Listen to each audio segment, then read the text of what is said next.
भारत माता की, भारत माता की, भारत माता की।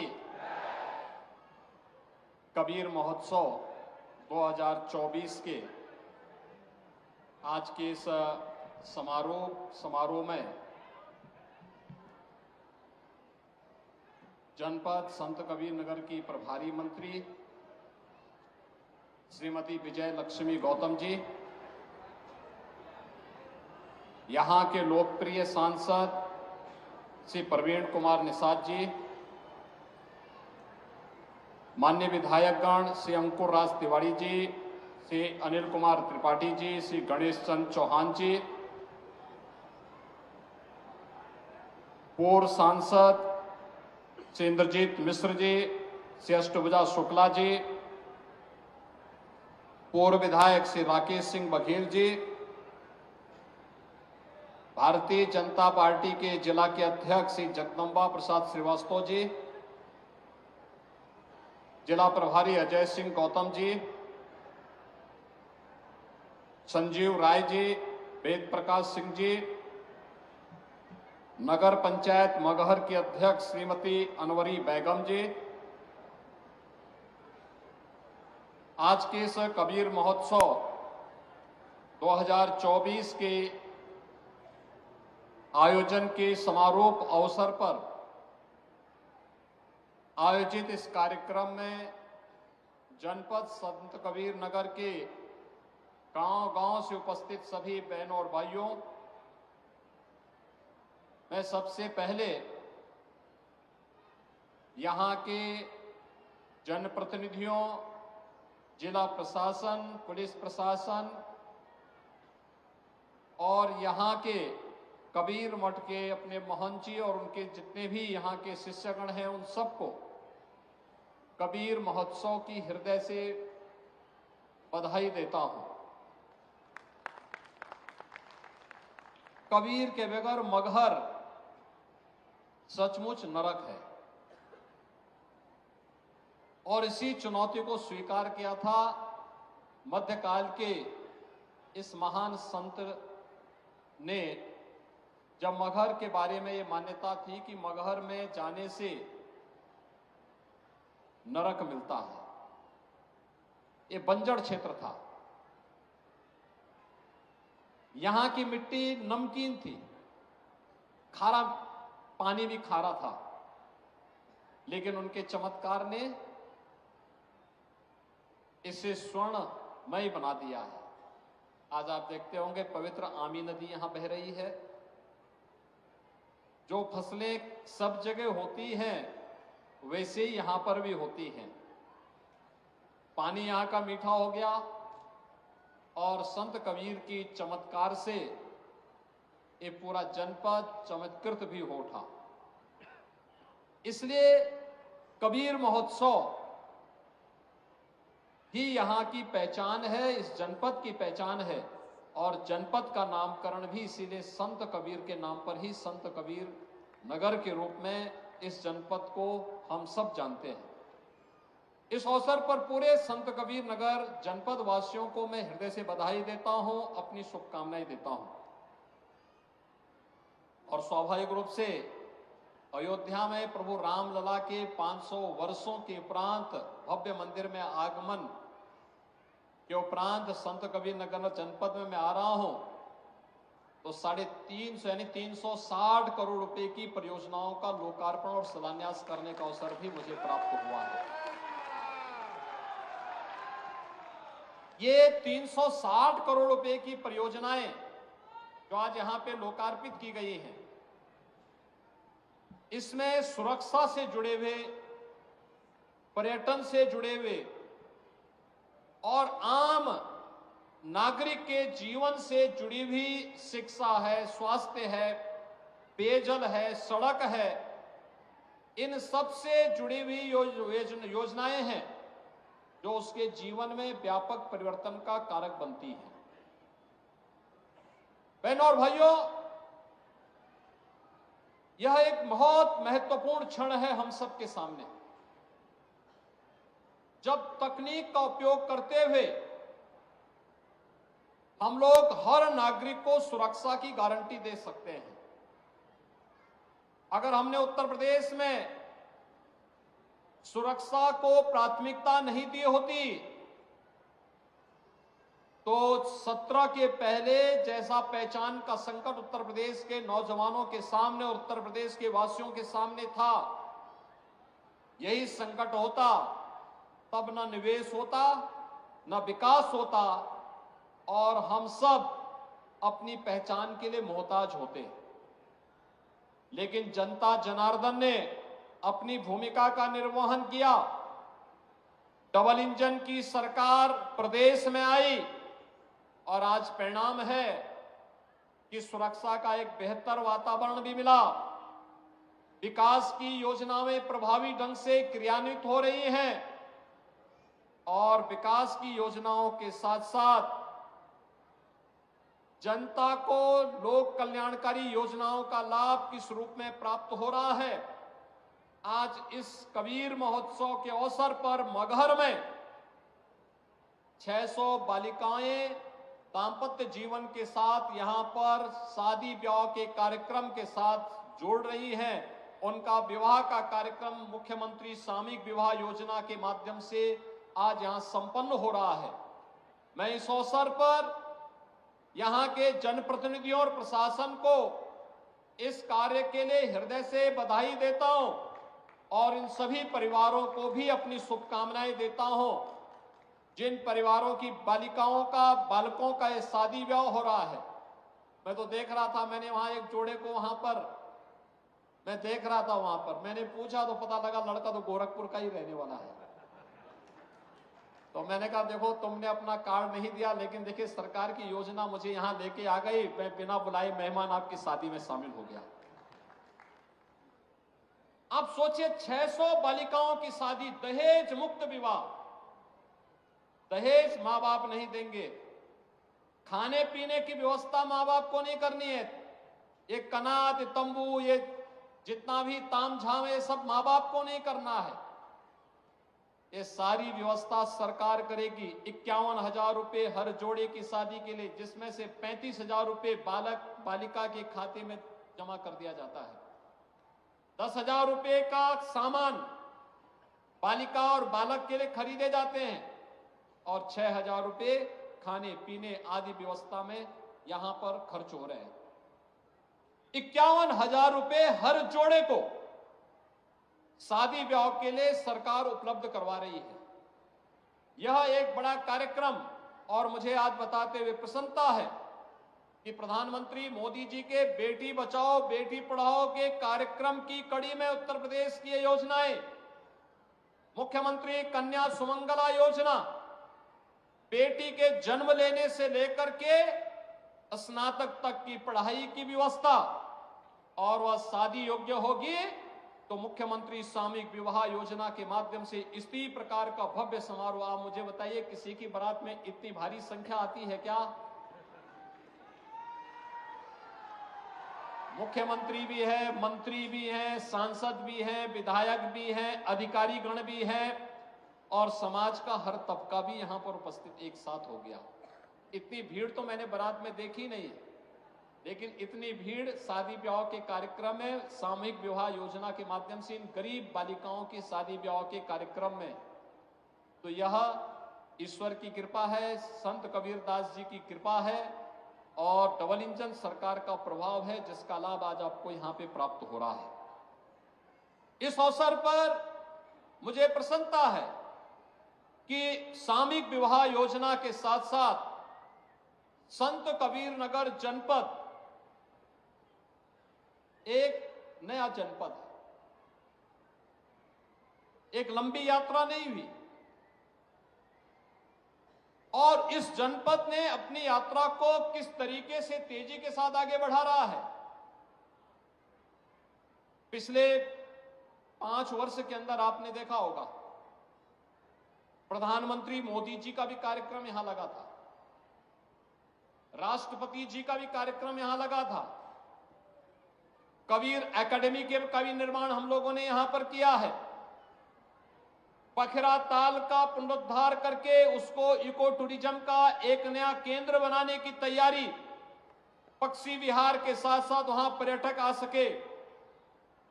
यहां के लोगों में आजीविका के साधन उसके माध्यम से सृजन हो सके, लोगों को मनोरंजन का एक केंद्र बन सके,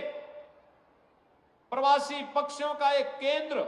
ये बखरा झील बन सके और मछुआरों के लिए भी मछली पालन का एक प्रमुख केंद्र के रूप में उसको विकसित किया जा सके। इस दिशा से बखरा झील के पुनरुद्धार की एक बड़ी कार्य योजना हम लोग तैयार कर रहे हैं। लेकिन साथ साथ यहां पे तामेश्वर धाम मंदिर के लिए भी पुनरुद्धार और पर्यटन विकास के कार्यक्रम को हम आगे बढ़ाने जा रहे हैं। संत कबीर नगर जनपद में आने वाले समय में अपना मेडिकल कॉलेज हो। मैंने प्रशासन से पहले ही कह रखा है कि भाई यहां के लिए भी जमीन चिन्हित करिए, कहां यह बन सकता है। बस अड्डे के निर्माण की कार्रवाई को भी आगे बढ़ाया जा सके। जहां ये हो, अगर इतनी सब सुविधाएं देनी है तो उसके लिए सुरक्षा का माहौल चाहिए और इसी के लिए integrated command and control centre,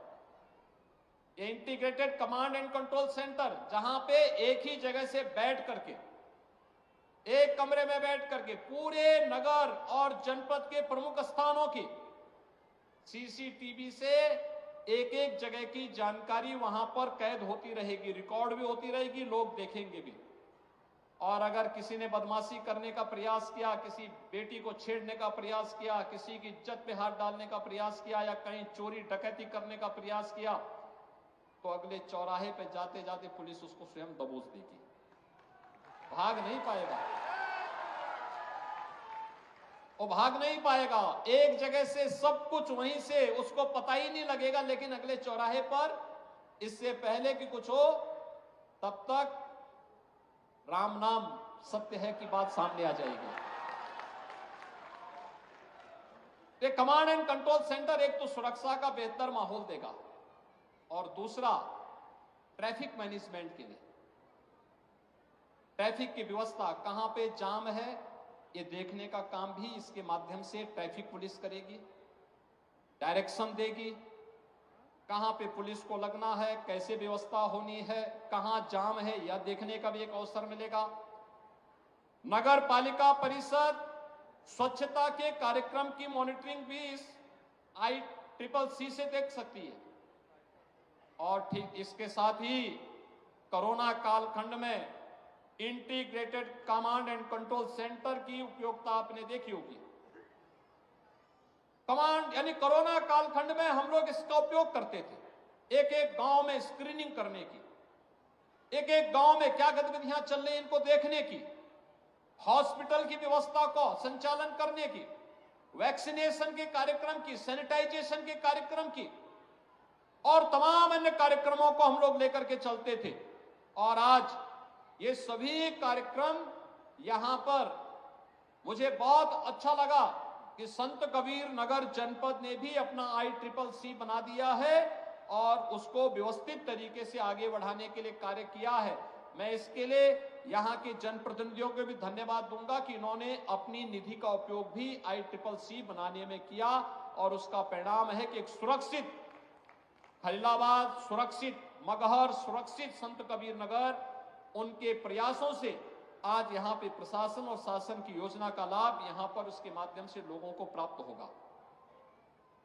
आज देश बदल रहा है, एक नए भारत का दर्शन हो रहा है। प्रधानमंत्री मोदी जी के नेतृत्व में इस नए भारत में हम सबका गौरव बढ़ा है। 140 करोड़ लोग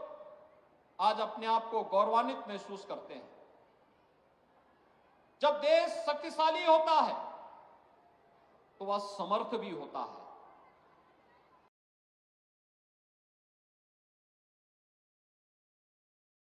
तो समृद्धि अपने आप आने लगती है और उस समृद्धि को देखते हुए आज भारत दुनिया की 5वीं बड़ी अर्थव्यवस्था बना है और बहुत शीघ्र 2024 में एक बार मोदी जी को फिर से देश के प्रधानमंत्री पद की कुर्सी सौंपिए भारत दुनिया की तीसरी बड़ी अर्थव्यवस्था बनेगा। भारत का दुनिया की तीसरी बड़ी अर्थव्यवस्था बनने का मतलब हर नागरिक के जीवन में परिवर्तन होना, प्रति व्यक्ति आय बढ़ना। उत्तर प्रदेश ने पिछले 6 वर्ष में 6 करोड़ लोगों को बहुआयामी गरीबी से ऊपर उठाने का काम किया है और पूरे देश में 24 करोड़ लोग बहुआयामी गरीबी से ऊपर उठे हैं। इस सरकार के द्वारा उठाए गए उन कदमों का परिणाम है, जिसके परिणाम स्वरूप एक गरीब को बिना किसी भेदभाव के शासन की योजना का लाभ प्राप्त हो रहा है। आवास मिले सबको बिना भेदभाव के, शौचालय मिला बिना भेदभाव के सबको मिले, आयुष्मान का कार्ड बिना भेदभाव के सबको मिल रहा है, राशन कार्ड की सुविधा हर जरूरतमंद को प्राप्त हुआ है, सड़कें बन रही हैं, हाईवे, रेलवे, एयरपोर्ट, 2 लेन और 4 लेन की कनेक्टिविटी, इन सभी का लाभ प्राप्त होता हुआ दिखाई दे रहा है। और आपका ये जनपद तो मुख्यालय लखनऊ गोरखपुर हाईवे के साथ जुड़ा हुआ है, दक्षिणांचल राम जानकी मार्ग के साथ जुड़ा हुआ है और उत्तरांचल में भी अच्छी कनेक्टिविटी की व्यवस्था हो रही है। यानी जनपद हर ओर से एक अच्छी व्यवस्था के साथ जुड़ रहा है और विकास की इन्हीं संभावनाओं को आगे बढ़ाने के लिए हम सबको मिलकर के काम करना है। मैं आज के इस अवसर पर यहां के प्रशासन से ये कहूंगा कि जिस तेजी के साथ उन्होंने विकास के इन कार्यक्रमों को आगे बढ़ाया है, पिछले दिनों Uttar Pradesh global investor summit के अवसर पर जनपद संत कबीर नगर में भी निवेश के प्रस्ताव प्राप्त हुए थे। बहुत शीघ्र उत्तर प्रदेश में हम लोग उत्तर प्रदेश का ग्राउंड ब्रेकिंग के कार्यक्रम को, यानी जितने भी प्रोजेक्ट प्राप्त हुए हैं उनके शिलान्यास के कार्यक्रम को हम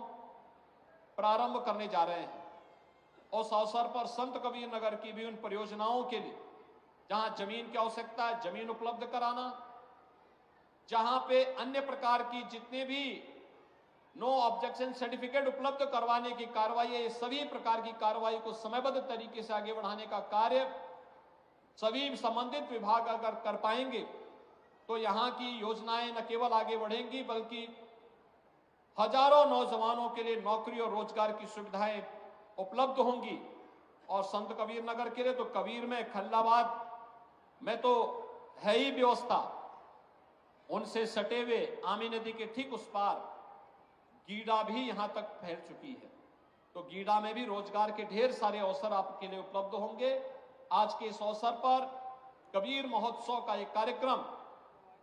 जनपद की स्थापना और उसके पीछे के उद्देश्यों को पूरा करते हुए शासन की योजना को अंतिम पायदान पर बैठे हुए व्यक्ति तक जोड़ने के एक सशक्त माध्यम बनते हैं। अपनी लोक कला, लोक परंपरा, लोक संस्कृति, लोक गाथा, इन सब को आगे बढ़ाने के साथ साथ मेरी आप सबसे अपील होगी, बहुत सारे परिवार ऐसे होंगे जिनके पास पुरानी चीजें होंगी, किसी के पास पांडुलिपि होगी, किसी के पास ताम्रपत्र होगा, जहां तहां बिखरे पड़े होंगे। इसको कलेक्शन करके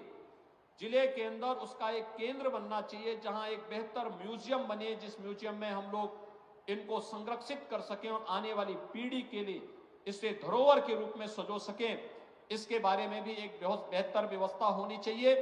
और कबीर एकेडमी इसमें मगहर के उसमें सहयोगी बनेगी, उसको संरक्षण करने में सहभागी बन पाएगी। इस विश्वास के साथ आज के इस अवसर पर मैं एक बार फिर से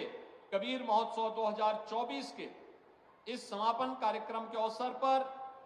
यहाँ के जनप्रतिनिधियों, यहाँ के प्रशासन को और इस पूरे कार्यक्रम में सहभागिता निभाने वाले जितने भी कलाकार आए हैं, वे बाहर के भी थे, लोकल भी थे, यहाँ के महंत जी को, यहाँ के पूर्व और वर्तमान जनप्रतिनिधियों को, अन्य सभी महानुभावों को, उद्यमियों को, जिनकी भी सहभागिता इस पूरे समारोह के साथ रही है, कार्यक्रम के साथ रही है, उन सब का हृदय से अभिनंदन करते हुए उन्हें बधाई देता हूं एक सफल आयोजन के लिए और अपनी शुभकामनाएं देते हुए वाणी को विराम देता हूं। धन्यवाद। जय जय श्री राम।